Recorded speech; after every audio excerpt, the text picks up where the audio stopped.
नमस्कार, मी एम काझी. आजच्या लेक्चरमध्ये आपण नियंत्रण नावाचा जो टॉपिक आहे तो अभ्यासणार आहेत. आता या नियंत्रणामध्ये आपण पहिल्यांदा संकल्पना अभ्यासूयात, त्याच्यानंतर व्याख्या बघूयात, वैशिष्ट्य बघूयात आणि नियंत्रणाची प्रक्रिया एकंदरीत आपण आज बघणार आहोत.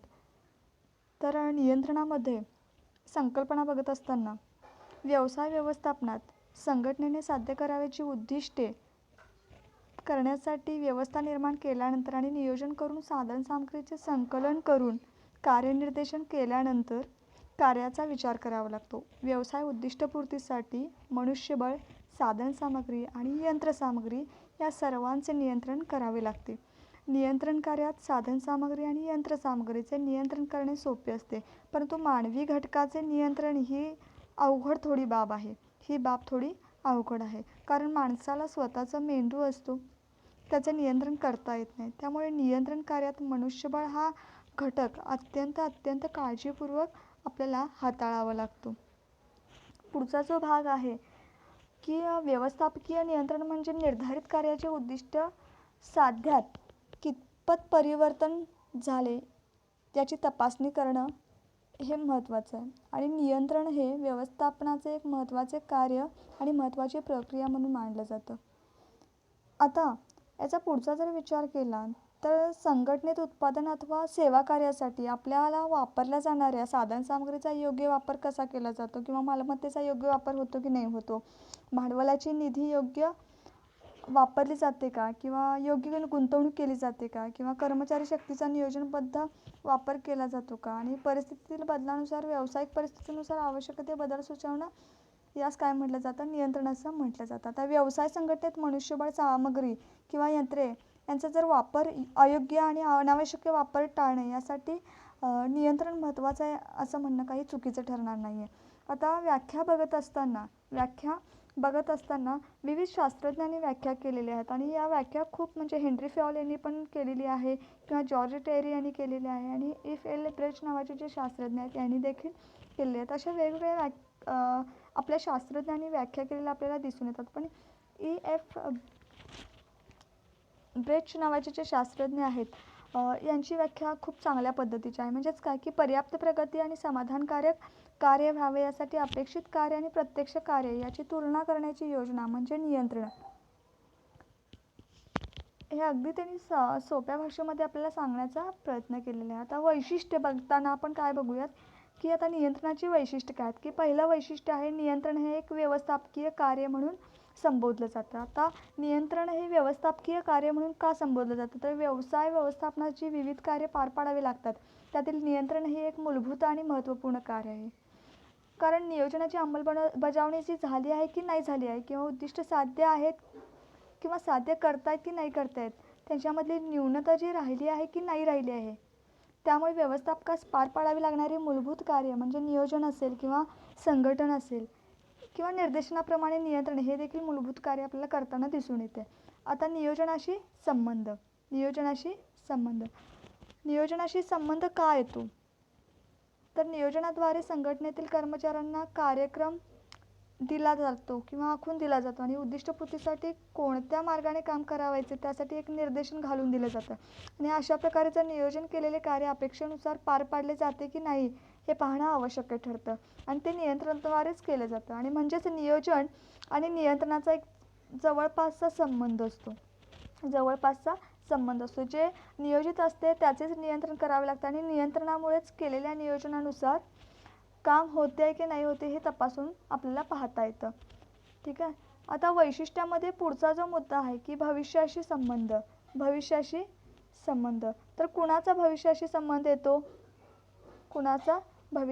संबंध येतो तर व्यवसाय संघटनेत कार्याचे नियोजन हे भविष्यकाळाशी करावयाच्या कार्यासाठी असते आणि नियंत्रण हे चालू कार्य किंवा भविष्यात होणाऱ्या कार्याचे करता येत असतं आणि नियोजन करताना पूर्वी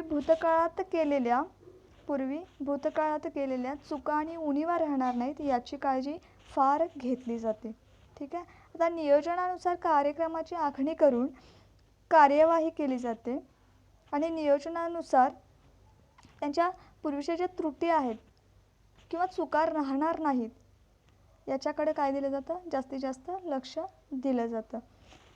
आता नियंत्रणाला एक सर्वव्यापी कार्य म्हणून देखील पाहिलं जातं. नियंत्रणाला सर्वव्यापी कार्य म्हणून पाहिलं जातं. तर का नियंत्रणाला सर्वव्यापी कार्य म्हणून पाहिलं जातं? तर व्यवसाय संघटनेत नियंत्रणाचे कार्य हे संघटनेत पार पाडल्या जाणाऱ्या सर्व कार्यस्पर्शी असते. प्रत्येक कार्याचे नियंत्रण हे केले जाते. व्यवस्थापनाच्या सर्व स्तरांवर चालू असणाऱ्या पुढील काळात केल्या जाणाऱ्या कार्याचा नियंत्रणाशी संबंध येत असतो. त्यामुळे नियंत्रणाला सर्वव्यापी कार्य म्हणून पाहिलं जातं. ठीक आहे. तर नियंत्रणामुळे कार्यक्रमाची योग्य प्रकारे अंमलबजावणी करून उद्दिष्टपूर्तीची कार्यात जे सर्वांचा पूर्ण सहभाग घेणे शक्य होते. आणि व्यवस्थापनाचे अधिकार हे असणाऱ्या व्यक्ती ज्यांच्यावर कार्याच्या जबाबदाऱ्या आणि कर्तव्य सोपवली जातात ना, त्यांच्यावरतीच शक्यतो नियंत्रण केलं जातं. आणि सर्वव्यापी कार्य म्हणून महत्त्वाचं कार्य हे नियंत्रणाचं एक वैशिष्ट्य आहे. ठीक आहे. 5वा जो मुद्दा आपण बघणार आहे तर काय आहे, तर नियंत्रण कार्यात सातत्य असणं ही गोष्ट फार महत्त्वाची आहे.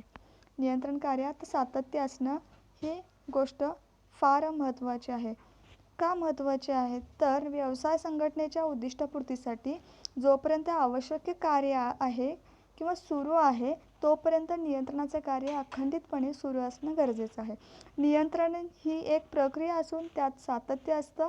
नियोजनानुसार तयार केलेल्या कार्यक्रमाची राबवणूक सुरू झाल्यानंतर कार्यपद्धती, कार्ये, अवस्था इत्यादी सर्वांचे नियंत्रण आपल्याला करावं लागतं. आणि नियंत्रणात खंड पडणं हे उद्दिष्टपूर्तीच्या दृष्टीने घातक असतं.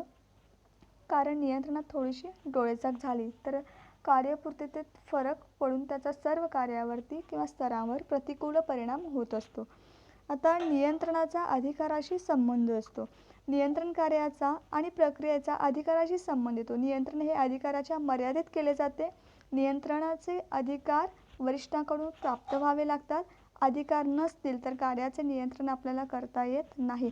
व्यवस्थापनाच्या आपण 3 पातळ्या पाहिलेल्या आहे, म्हणजे वरिष्ठ लेवल, मध्यम लेवल आणि कनिष्ठ लेवल. व्यवस्थापनाच्या विविध पातळ्यांवर ज्या प्रमाणात अधिकार प्रदान केले जातात त्यानुसार नियंत्रणाचे कार्य आपल्याला पार पाडावे लागतं.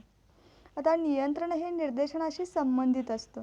तर व्यवसाय संघटनेत हाताखाली व्यक्तींना काय केलं जातं, आदेश देऊन निर्देशन केले जातं आणि त्याप्रमाणे कार्याचे नियंत्रण केले जातं. आणि काम सुरू झाले तर त्याचे नियंत्रण होऊ शकतं. त्यामुळे निर्देशनाचा आणि नियंत्रणाचा संबंध हा जवळचा असतो. ठीक आहे. तर पुढचा जो भाग आहे तो गतिमानता. ज्या कार्यात आणि प्रक्रियेत गतिमानता आहे त्याचे नियंत्रण करता येते. आणि कार्याच्या गतिमानतेत फरक असू शकतो, परंतु गती नसेल तर प्रगती नसते आणि त्यामुळे नियंत्रणाच्या कामास एक अर्थ प्राप्त होत नाही. आणि नियंत्रण कार्य ज्या ठिकाणी कार्याची प्रगती आहे त्याच ठिकाणी होत असतं. लवचिकता म्हणजे व्यवसाय संघटनेत विविध विभागात विविध कार्ये चालू असतात. सर्व कार्य आकाराने सारखी नसतात. जसे आपल्या हाताची 5 बोटं असतात त्या पद्धतीनं ते कार्य करत असतात. त्यामुळे नियंत्रणाचे कार्य साचेबंदपणाने चालू ठेवता येत नाही. नियंत्रणाचे कार्य हे लवचिकपणेच आपल्याला चालू ठेवावं लागतं. पुढचा जो भाग आहे नियंत्रण प्रक्रिया. पहिला जो भाग आहे त्याच्यामध्ये प्रमाण निश्चिती करावी लागते. मग भौतिक प्रमाण असेल, उत्पन्नाचे प्रमाण असेल, खर्चाचे प्रमाण असेल, भांडवलाचे प्रमाण असेल किंवा अदृश्य प्रमाण असेल. मग प्रमाण निश्चिती पहिल्यांदा होणं गरजेचं आहे. तर का होणं गरजेचं आहे, की व्यवसाय कार्यासाठी कार्य करणाऱ्या प्रत्येक संघटनेला निश्चित उद्दिष्टास अनुसरून कार्य करावं लागतं. आणि त्यामुळे प्रत्यक्ष केलेल्या कामाची किंवा साध्याची तुलना उद्दिष्टांशी करता येते. त्यासाठी कामाचे प्रमाण निश्चित करावं लागतं आणि त्याचं कार्य नियंत्रण प्रमाण असे म्हणता येतं. आणि असे प्रमाणे हे समजण्यास आपल्याला सोपे असावे लागतं आणि संस्थेतील कर्मचारी वर्गास त्याचा वापर करता आला पाहिजे. आता भौतिक प्रमाण म्हणजे काय, की भौतिक प्रमाण हे संख्यात्मक असते आणि त्याच्या वस्तूची निर्मिती प्रमाण आणि दिवसाकाठी नगात वजनाच्या प्रमाणात अथवा उत्पादना कामासाठी तास अशा प्रकारे असू शकतं. आता उत्पन्नाचे प्रमाण म्हणजे काय, की ठराविक काळात संस्थेला होणारे उत्पन्न प्रमाण हे धरलं जातं आणि त्या दिवसाकाठी किंवा आठवड्यास होणारे उत्पन्न, यंत्रामागे होणारे उत्पन्न, वाहनामागे होणारे उत्पन्न अशा प्रकारे प्रमाण गृहीत धरले जातात. आता खर्चाचं प्रमाण म्हणजे काय, या वस्तूमागे अगर नगामागे होणारा जर व्यय असेल किंवा अपव्यय असेल हे खर्च प्रमाण करत असतं आणि त्यात किमान उत्पादनासाठी करावा लागणारा खर्च गृहीत धरला जातो. आता भांडवलाचं प्रमाण, व्यवसायात गुंतवलेले भांडवल त्यावर मिळणाऱ्या नफ्याचे प्रमाण या दोन्ही बाबींचा विचार या प्रमाणात केला जातो. आणि भांडवल आणि नफ्याच्या प्रमाणात संबंध निश्चित करता त्याचा वापर नियंत्रण कार्यासाठी केला जातो. आता अदृश्य प्रमाण, याला आपण इनविजिबल स्टँडर्ड असं म्हणतो. आणि कामाचे नियंत्रण हे भौतिक घटकांचा वापर करून करता येत नसेल तर तिथे अदृश्य प्रमाण वापरले जाते. आणि अदृश्य प्रमाणाचे मोजमाप भौतिक स्वरूपामध्ये करता येत नाही, परंतु त्याचा परिणाम जे आहेत ते जाणवत असतो आपल्याला. ठीक आहे. आता जर लास्ट जो मुद्दा आहे, लास्ट मुद्दा म्हणजेच काय की प्रत्यक्ष कामगिरी आणि प्रमाण यांची जी तुलना आहे ही देखील आपल्याला करावी लागते. पण त्याच्या आधीचा जो पॉईंट आहे की कामगिरीचे मोजमाप केलं जातं, कामगिरीचे मोजमाप केलं जातं म्हणजेच काय, नियंत्रण प्रक्रियेच्या पुढील टप्प्यामध्ये कामगिरीचे मोजमाप करण्याचा टप्पा येतो. यात जर आपण बघितलं तर केलेल्या कामाची तुलना केली जाते आणि कामाबाबतचे विविध जे विभाग आहेत किंवा कर्मचाऱ्यांकडून रिपोर्ट्स प्राप्त करून घेतले जातात आणि केलेल्या कामाबाबत आकडेवारीच्या द्वारे पृथक्करण केले जाते. आणि दोहोंमधला जो फरक आहे, दोन्हीमधला प्रत्यक्ष काम आणि अपेक्षित काम यांच्यामध्ये जो फरक आहे तो स्टॅटिस्टिकली कॅल्क्युलेशन करून काढला जातो आणि कामगिरीचे मोजमाप केलं जातं. ठीक आहे. आणि का केलं जातं याचं आपण नंतरनं विश्लेषण करूया की कामगिरीचे मोजमाप करणं का आवश्यक आहे. आता प्रत्यक्ष कामगिरी आणि प्रमाण यांची तुलना केली जाते. आता फर्स्ट स्टेप आपण बघितली की प्रमाण निश्चिती केली जाते आणि दुसरी स्टेप बघितली की कामगिरीचे मोजमाप केले जाते. आता तिसरी स्टेप आपण काय बघतोय की प्रत्यक्ष कामगिरी आणि प्रमाण यांची तुलना.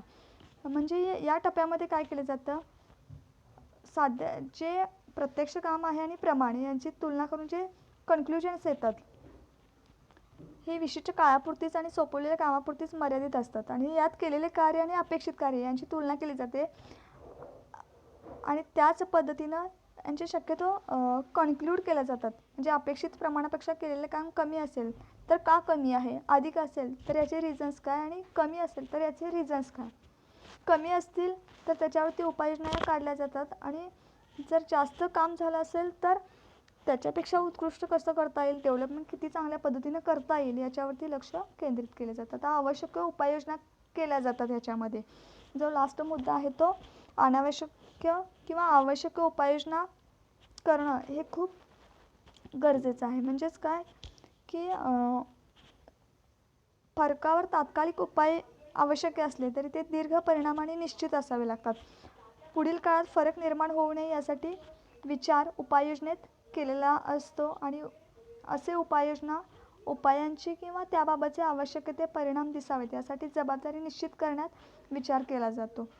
मग याचा काय म्हणजे इम्पॅक्ट होतो आपल्यावरती. एकतरी अभिप्रेरणा वाढवणं शक्य होतं, समयबद्ध रचना करणं शक्य होतं आणि कार्यतंत्रात एकंदरीत सुधारणा होते.